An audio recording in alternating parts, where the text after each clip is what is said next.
Izoncipha ingcindezi yezamandla ugesi eningizimu Afrika njengoba kunezinhlelo zokwehlisa uhlelo lokucisha konga ugesi ngezigaba ezimbili.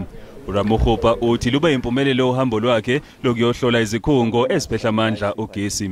They range from a number of issues. The first one has to do with the underinvestments in these assets. Some of them are reaching the end of their design life, and of course, given the constraints on the Eskom balance sheet, it wasn't viewed to be prudent to invest in those. And as a result, as they break, they don't get to repair; they get to be put aside.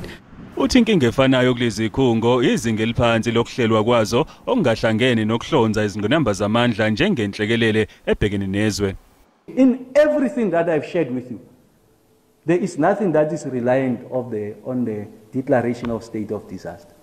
That you go to direct to the original equipment manufacturer, you invoke the provisions of the PFMA, could be either emergency agency or sole provider, whichever one is appropriate. UNgqongqoshe uzama nokuhlonza izindlela zokwengeza amandla njengoba ebusika sebuse eMnyango ukholwa ukuthi lamandla azotholakala iziphihlini zesikhungo ikusile.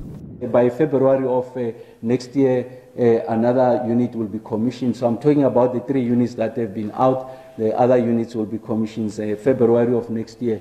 The other unit is coming on stream. It's another 700 megawatts that will come on stream. So between now and February, if you like, there's 2,800 megawatts, just shy of 3 stages of load shedding, which will come on stream.